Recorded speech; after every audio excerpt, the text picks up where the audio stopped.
What's up, YouTube? Coming at you with another video here. I'm going to try to make it quick, but I tend to ramble, as you may know.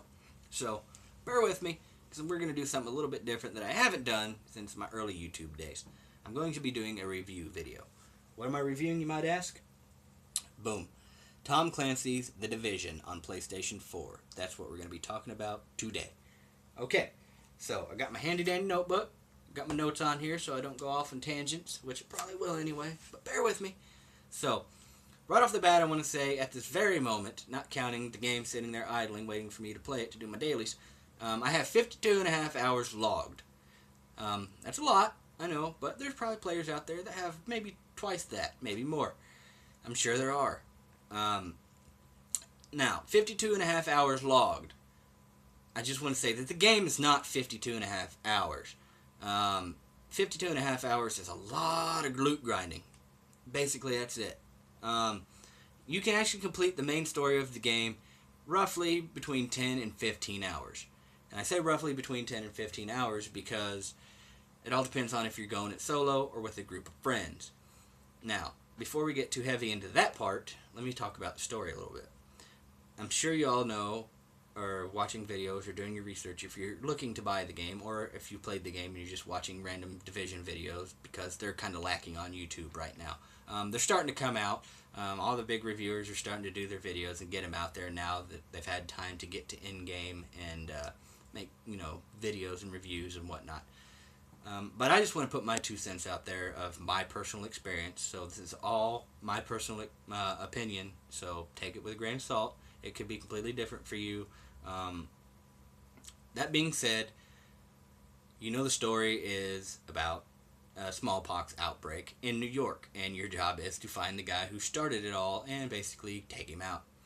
Now, if you're into games, and I don't want to do it, and I'm not going to do it, so I'm not even going to say what I was about to say. If you're into games for big cinematic storytelling through visual cinematics, something to engage you, you're not going to find it in this game. You have the big opening cinematic, that kind of, fills you in on what you need to do and what your goal of the game is. As for the story missions or the main missions of the game, there's really no cinematic to them. You basically start off, and once you do the tutorial mission, you're let down into New York, and your goal is to get your base of operations up and running. And they give you a mission for each wing of your operation. You have your medical wing, your tech wing, and your security wing. And there's a mission, to rescue the corresponding doctor or tech supervisor or security, whatever, for each wing. Now, you go do that. There's really, like I said, there's not much in visual cinematics. You go do the story, you come back, you talk to the guy, and there's like a 2-minute scene of him, basically thanking you and telling you what you need to do for your next part of the game. So visually, on visual cinematics, the game is lacking. It doesn't give you much stimulation via that, if that's your thing. If you like storytelling through cinematics, you're not going to find it in The Division.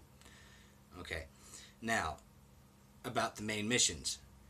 They're kind of level locked, in a way.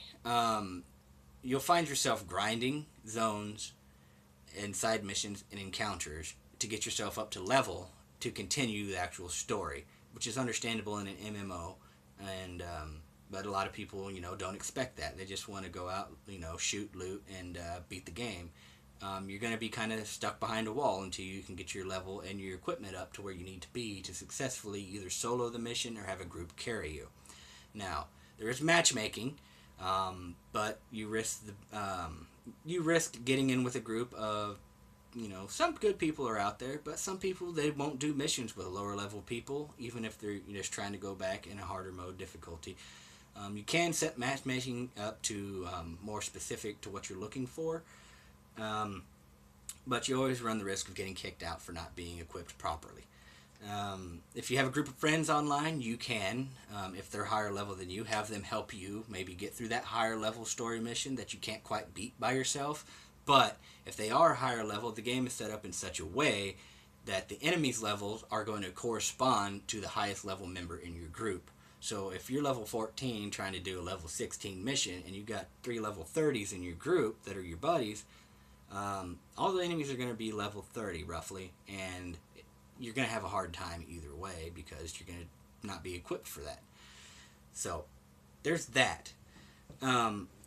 As for side missions and encounters, every zone in the game has a safe house, and every safe house has a situation report officer, a set rep officer, and there is a mini board or a map in there to give you all of your encounters and side missions in the game per sector.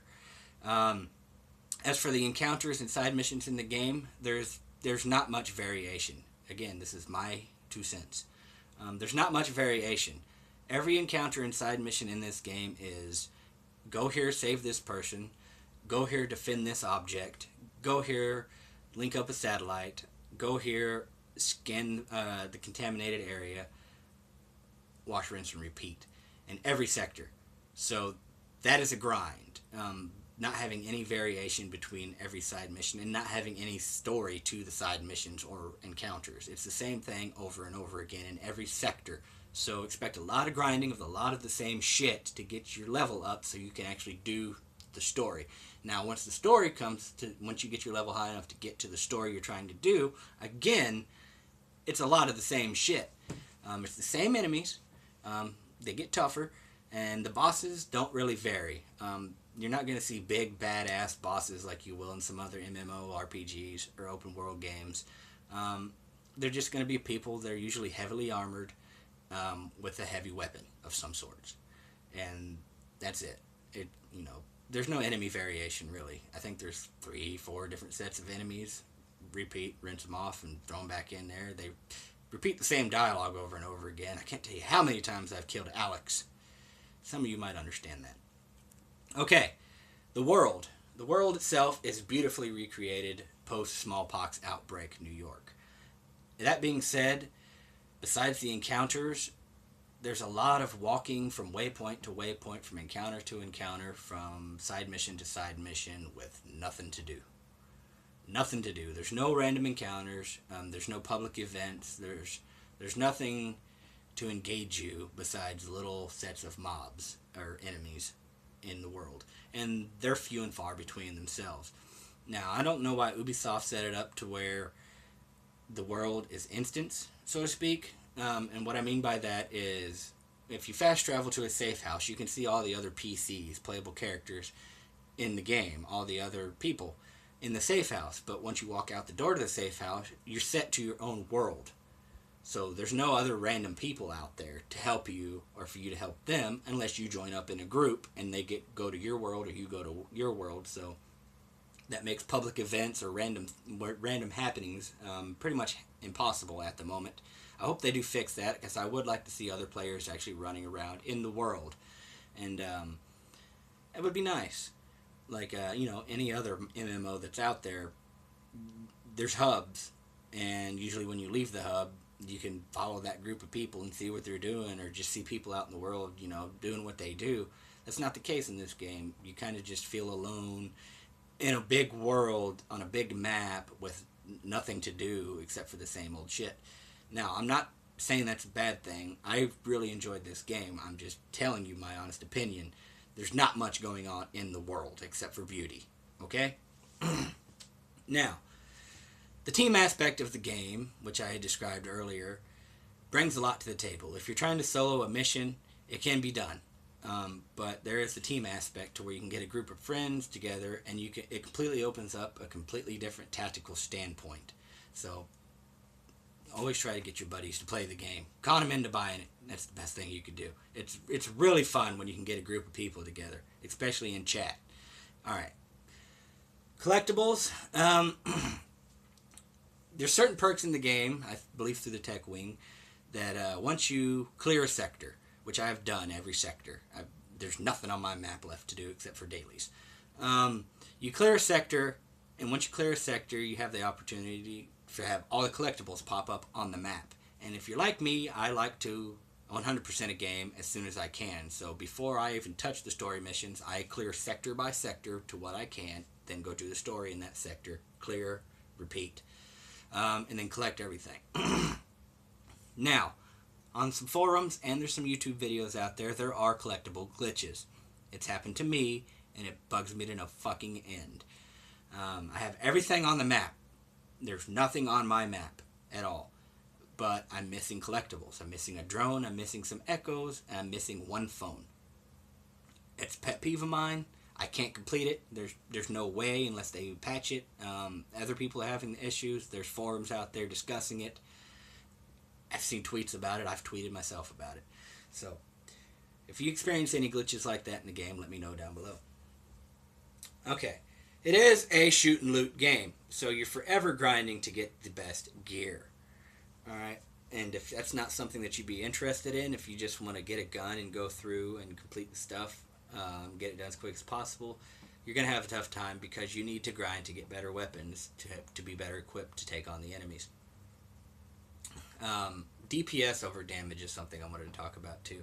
Just because, say, an assault rifle like mine has close to 70,000 DPS, which I know there's better ones out there, but that's what I got right now, doesn't mean that it's going to be better. A sniper rifle that has 40,000 DPS or 50,000 DPS could be better, not just because it's a sniper rifle, but you want to look at your damage. Damage per bullet, as a lot of people in my group call it, is okay. Say your assault rifle has 70,000 DPS. Okay, but if you look at the damage, it's only doing roughly 20 to 25,000, maybe 30,000 damage.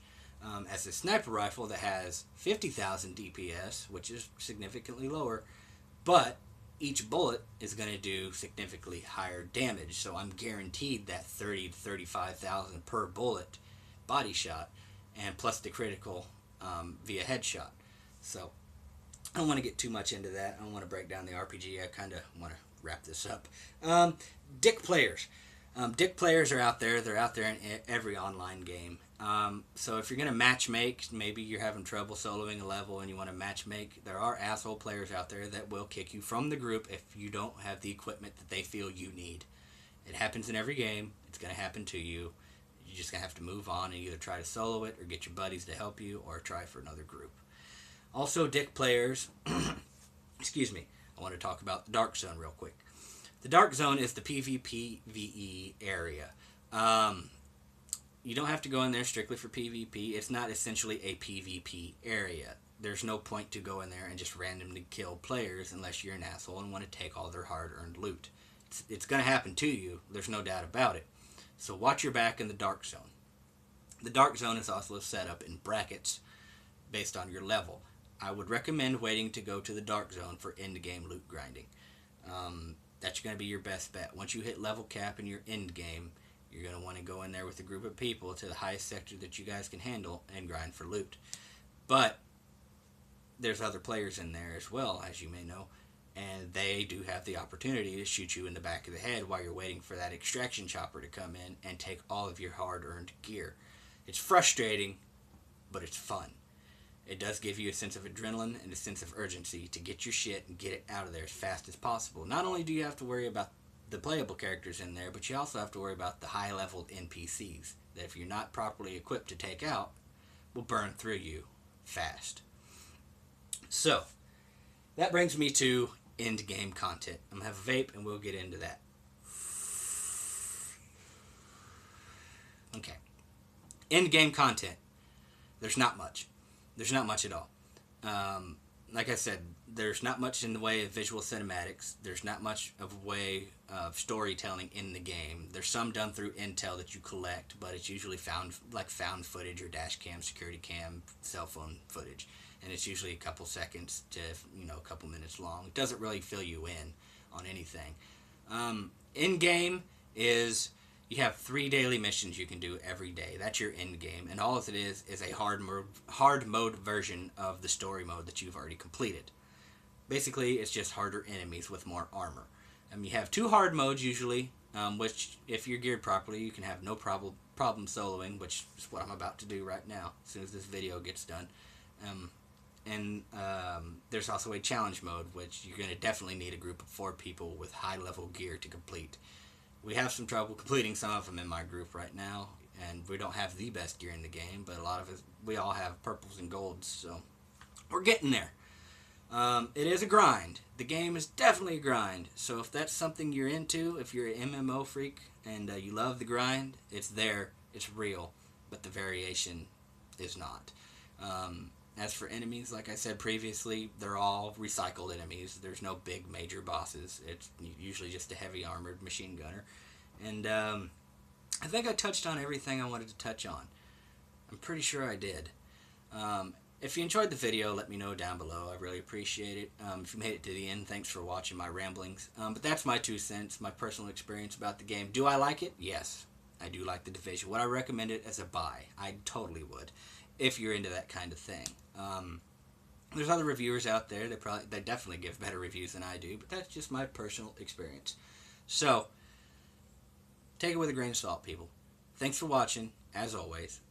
If you liked the video, leave a like. If you have any suggestions or if you want to report any glitches to me, I love to watch glitch videos or hear people's glitch experience. Let me know in the comments below. Thanks for watching. I'll let you get out of here.